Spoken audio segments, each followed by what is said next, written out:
and welcome to the Economy This Week series of Drishti IAS. I am Ritu and today's session is about important economic events which had happened in the past week. And this session is important for your GS 3 perspective. Moving towards the points of discussion part. So here we are going to discuss these topics. ILO and its report on AI and labor income. Then we are going to discuss about 10 years of Dhan Scheme. Then we are also going to discuss about World Bank and its report on India's economic growth. And after that, we are going to discuss about slowdown in bank deposits. So these are the topics which we are going to discuss in today's session. And these all four topics are very important for your examination.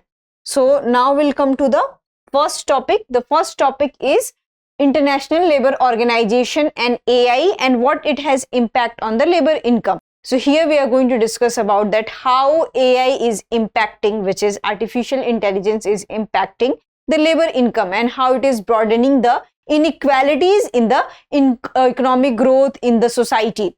So according to the what you can say International Labour Organization World Employment and Social Outlook, we can see that inequality is rising and there is a huge rise in the labor income. So there is a gap in the labor income. And what is the basic reason behind that there is a gap in the labor income and why labor income has declined? So it is because of the artificial intelligence. So wide usage of artificial intelligence took the jobs of the many laborers and it had declined the labor income. So this is the first news. So here we will discuss the analysis aspect of this thing, that what are the analysis of ILA regarding this thing. So according to the ILA, the impact of technological innovation over the last 2 decades across 36 countries, we can see, and there is a persistent increase in labor productivity. But what we can see that there can reduction in the labor income share. So labor productivity is increasing, but there is a reduction in labor income share.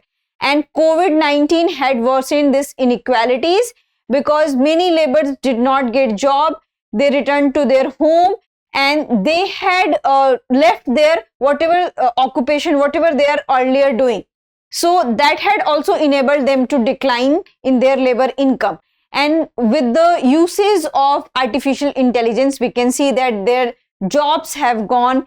And earlier they suppose that for any work 10 people are required, but with the help of AI only 5 or 6 people are required. So 4 people lost their job and also the nature of work they were getting. So now all these work are done by the AI. So the nature of work has also changed, and earlier suppose that they were paid 20,000 per month. This is an example, but with the help of AI the people are doing their work. So right now they are reduced to 15 or 17,000. So there is a decline in the labor income.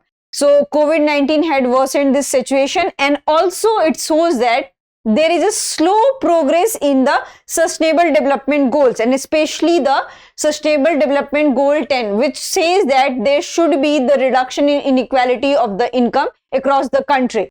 So we have this deadline, which is 2030 deadline for sustainable development goals, and we are not able to achieve this thing. So that's why we can see that there is a decline in share of the labor income. And what this analysis says that if we'll take the level of 2004, the labor income would be largened by $2.4 trillion in 2024. But because of the pandemic, it has declined. And according to the percentage point from 2019 to 2022, we can see that it fell by 0.6%. So instead of rising, it has fell by 0.6%. So this is the thing. Now we are going to discuss the another topic, which is 10 years of Dhan Scheme. And this thing has been taken from the Indian Express. 10 years of Dhan Scheme, how the scheme has transformative impact on financial banking sector. So as you already know that this year, which is 2024, has marked the completion of 10 years of Dhan Scheme. It was launched on 28th of August 2014 and this was the 10th year of the Dhan Scheme. So according to the PMJDY, which was launched on the 28th August 2014, what is the basic nature of this kind of the scheme, why it was launched? So it was basically launched for the financial inclusion, especially among the women, rural areas and marginalized societies. So over the last decade, what we can see that around 53.13 crore Jan Dhan accounts have been opened, and among them majority belongs to the women. So around 29.56 crore women beneficiaries according to the Jan Dhan Yojana. And what is this Pradhan Mantri Jan Dhan Yojana? So from the ramparts of the Lal Kila, Pradhan Mantri Narendra Modi has announced this scheme, and we can see the positive sides of this scheme. So it creates a platform for universal access to banking facilities. So its main aim was that at least one bank account should be per household. So suppose that there are 10 households and each household had 5 to 6 members. So among 5 to 6 members, there should be one bank account holder. So this was the basic aim of this particular Pradhan Mantri Jan Dhan scheme, and it covers both urban and rural areas, and it also provides indigenous debit card, which is also known as the RuPay card, and there is no requirement to maintain minimum balance in it, and there is also accident insurance in it. So earlier it was insurance of rupees 1 lakh cover, but those who have account opened after 28th August of 2018, they will be given the 2 lakh as an accident insurance. So these are the features of the Pradhan Mantri Jan Dhan Yojana. Now we'll discuss the what you can say. Here are the graphs and which shows the increasing and positive side of the Pradhan Mantri Jan Dhan scheme. So what we have seen that we have started from 17.9 crore and right now we have increased to 53.13 crore. And when this scheme was launched, it also made a Guinness Book of Record that in a single week, crores people have opened their account, and major beneficiaries belong to the Uttar Pradesh, and also more than 1 crore bank accounts have been opened in various states and most populous states like Uttar Pradesh, Bihar. So what we can see that the states who have a most rural population are biggest beneficiaries of this scheme. So this, what you can say that this graph has increased year by year, and this shows a very positive trend towards this. So what here we can see that as of August 14, 2024, around 53.13 crore accounts have been opened, including 35.37 crores in rural and semi-urban areas. So 17.76 crore accounts in urban areas, and more than half of the PMJDY accounts belongs to the women, as we can see that around 29 crore accounts belong to the women, and a total 36.14 crore RuPay debit cards have been issued under this Pradhan Mantri Jan Dhan Yojana. So these are the things. Now here we can see that deposits in Jan Dhan accounts. So it has also significantly increased because account holders have been increased. So earlier it was 22,900 crore, but right now it has increased to 2,31,235.96 crore. So from this to this, we can see that from 22,000 crore to 2,31,000 crore. So it has significantly increased. Now we'll come to the next session, which is about the impact of Jan Dhan Yojana. So what impacts it has? So the first impact we can see that it has reached to the rural areas, it has reached to the women, it has reached to the marginalized community. This first impact we can see in this thing that demand for banking service. So as its main aim was to increase financial literacy, financial inclusion, so it has successfully able to do that, and right now we can see that crores of people have their bank accounts. So there is a demand for banking services, and it has encouraged commercial banks to open their bank branches into the scheduled areas, into the remote areas. And the second one is the rollout of the payment solutions such as UPI, which has revolutionized the total banking system of this country, and people have digital access to the banking system. And third is accounts have become the bedrock of government DBT architecture, which is direct benefit transfer.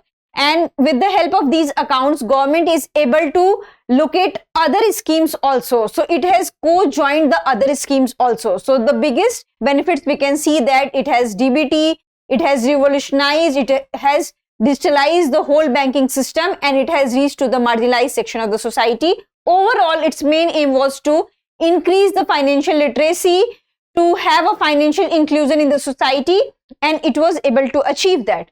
So now we'll come to the another topic, which is World Bank India's economic growth. So this data has been given by the World Bank, which is on the India's economic growth, and this is the news. World Bank hikes India's economic growth projection to 7% for financial year 2024 to 2025. And earlier World Bank has estimated 6.6%, but right now World Bank has upped its remark and it has increased by 7% for the financial year of 2024 to 2025. And World Bank has also said that this kind of projection have been also done by the IMF, which is International Monetary Fund, and Asian Development Bank. And right now the World Bank has also forecasted 7% for the financial year of the ending March of 2025. So this has been thing, and it shows that the India will positively grow into these kind of the things. Here we'll come to the overall analysis that what World Bank has analyzed. So according to India Development Update, India remained the fastest growing major economy, and it has a rapid clip of 8.2% in financial year 2023 to 2024, and growth was boosted by public infrastructure investment, and it has also supported by the manufacturing sector, the service sector. Though agriculture sector has underperformed, but it has been compensated by the secondary and tertiary sector. So this has become the reason for India's rampant growth and especially the economic growth. So this is the thing, and since pandemic it has positively growth. So slowdown in bank deposits. So this is the fourth topic, said that according to the RBI, according to the various estimates, there is slowdown in bank deposits. So here we can see that how much slowdown we can see that.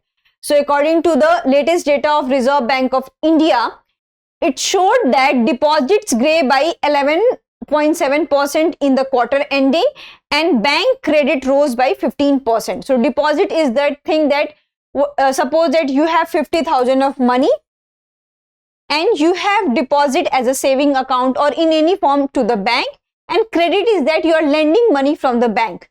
So this is the thing. So suppose that you have 50,000 of the money and you are depositing it to the bank. And suppose that for any financial thing, for any financial crunch, for any business setup, for any education, for any kind of the treatment thing, you need money from the bank. So that is called as the credit growth. So the credit growth is the 15% and deposit growth is the 11.7%. And what negative impact it has? So the negative impact it has that it will create asset liability mismatch of the lenders, and there are chances that there will be the problem in liquidity in the market. And the widening gap has concerned the government and RBI, and they had asked the lenders to focus more on deposit mobilization.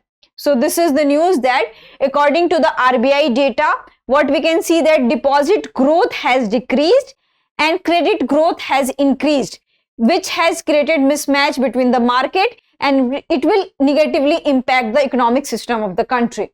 So here will come the reasons, that what are the reasons behind it. So weak deposit growth. So as you already know that why weak deposit growth. So weak deposit growth because there are so many different opportunities open in the market, and due to the digitalization, as I have already told you that digitalization has created the chance for financial inclusion, which is very good, but it also have a negative impact because there are various sources and unconventional sources open in the market. Suppose that demat account, mutual funds, and different kind of capital markets are open. So people had started investing into those kind of thing instead of depositing into the bank. So that has destabilized the conventional deposit system of the bank. So this has also one of the thing that despite of credit growth and despite of merger of various banks, we can see that there is a slow rate of deposit growth rather than we can see that there is a high rate of credit growth. So there is the growth in deposit, but the pace has decreased. So this is also one of the thing. So as I have already told you that outflow of household savings from banks to capital markets is one of the reasons, as I have told you, and pandemic COVID-19 has also become the reason. And what it has seen that Indian capital markets have seen a surge in retail activity. So people had started direct trading, mutual funds. So these are the possible reasons we have. And higher returns, robust digital infrastructure which has eased the investment process. So if we'll go to the conventional banking deposit system, so there are chances that there will be the less returns. But if we'll go to the unconventional, which is the what you can say robust investment process like direct trading, mutual funds, so that has a promise of the higher returns, and that had also these kind of chances that they can invest your money and your money will be go into the other thing. They are very risky in nature also, but still because of the higher returns, people are investing into such kind of the capital markets. So what bank has asked to do? So bank has asked to do that they had tried to initiate various process, and RBI has also asked the bank that you have to try different methods and you have to also go to the conventional method to ask the people to deposit in the banks. So we can see that in the recent past, the various banks like State Bank of India, Bank of Baroda, Bank of India, Bank of Maharashtra and Bandhan banks have initiated various deposit schemes, and such as Amrit Drishti launched by the SBI that offers 7.25% interest on the deposit of 444 days. Bank of Baroda had also launched the Monsoon Dhamaka for deposit schemes, and the interest rate is 7.25% for 399 days. So we can see that various banks has launched its operation so that the people will more interested in deposit and they will return to the conventional system of the deposit growth. So this is the thing. Now we'll come to the question round. So the first question is, which of the following banks has launched the Amrit Drishti deposit scheme offering 7.25% interest for 44 days? Bank of Baroda, Bandhan Bank, State Bank of India, Bank of Maharashtra. So you have to answer this question. Then we'll come to the second one. The second one is, consider the following statement about Pradhan Mantri Jan Dhan Yojana. It was launched with the primary goal of ensuring financial inclusion for every Indian citizen. The scheme was recognized by Guinness World Records for opening the highest number of bank accounts in single week. It replaced all previous financial inclusion scheme initiated by earlier governments. Which of the statement given above is are correct? 1 only, 1 and 2, 2 and 3, 1, 2 and 3. So you have to answer this in the comment section. Now we'll come to the third question. The third question is, with reference to the International Labour Organization World Employment and Social Outlook September 2024 update, consider the following statement. The report highlights that inequality is rising due to stagnation in the share of global labour income. A significant share of youth across the world are either unemployed or not engaged in education or training. Artificial intelligence has been identified as a major factor behind the decline in labour income share. Which of the statement given above is are correct? 1 only, 1 and 2, 1 and 3, 1, 2 and 3. So you have to answer this into the comment section. Now we'll come to the last question. With reference to the India Development Update report, consider the following statement regarding unemployment in India. Urban female unemployment has gradually improved since the pandemic.